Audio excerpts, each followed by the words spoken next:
ในมื้อนี้แมนเชสเตอร์ยูไนเต็ดเปิดบ้านสนามโอลด์แทฟฟอร์ดพบกับไบรตันแอนด์โฮปอัลเบียนในคืนวันเสาร์ที่25ตุลาคม2025นี้เวลา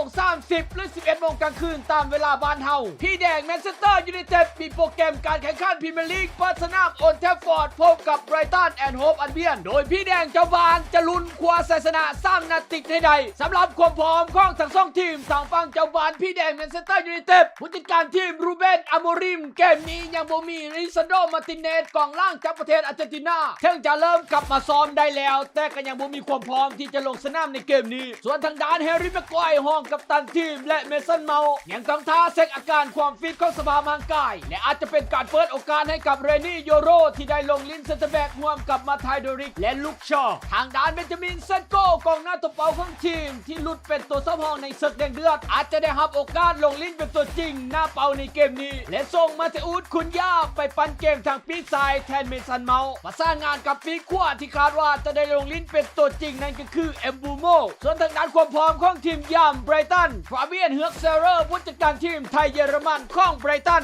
ยังคงบ่มีนักเตะที่มีอาการบาดเจ็บแต่ก็ต้องได้ลุ้นความฟิตของดิเอโกโกเมสหลังจากที่เกมกับนิวคาสเซิลเจ้าโตทึกเปลี่ยนออกในครึ่งเวลาทำอิฐส่วนนักเตะคนอื่นถือว่ามีความพร้อมช่วยทีมอย่างเต็มที่ขาดการ11ผู้เล่นตัวจริงแมนเชสเตอร์เจ้าบ้านน่าจะมาในระบบ 3-4-3 เช่นเคยโดยเซนเนอร์รัมเมนจะได้รับบทเป็นผู้สร้างประตูเช่นเคยจากเกมที่โซฟอร์มเหนี่ยวในศึกแดงเดือดเซนเตอร์แบ็ก3คนน่าจะเป็นเรนี่โยโรที่ได้รับโอกาสลงมาแทนแฮร์รี่ แม็กไกวร์ประสานงานกับมาไทเดริกและลุคชอว์วิงแบ็กทั้งสองข้างจะมีอามัดดิยาโรและดิเอโกดาโลผู้กลางจะเป็นกัปตันทีมบรูโน่เฟอร์นันเดสกับคาซิมิโลถึงสามประสานในแดนหน้าจะมีไบรอันเอบูโมเบนจามินเซตโกและมาติอุสคุนยาส่วนทางด้านทีมยามไบรตันแอนด์โฮปอัลเบียนจะมาในระบบ 4-2-3-1 ห่วงสร้างประตูยังคงเป็นบาร์แฟบุเคนโดยกองล่าง4ตัวจะมีมาสวิฟเฟอร์ยานพอลฟานเฮเกอร์ลูอิสดังเฟอร์ดี้คาดิโอรูโดยคู่กลางจะเป็นคารอสบาเรบายืนคู่กับยาซินอายารีและกลางตัวรุก3ตัวจะมี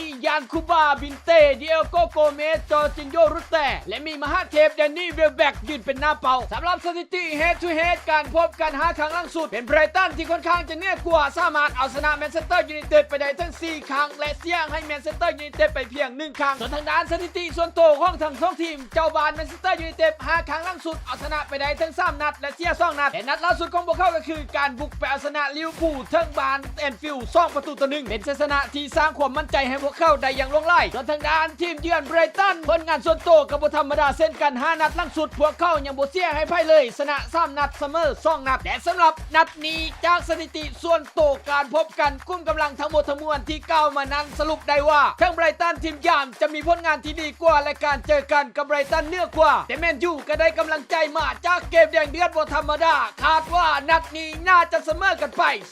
2-2บานพ่นผ่านข้อยืนยันเสมอกัน2-2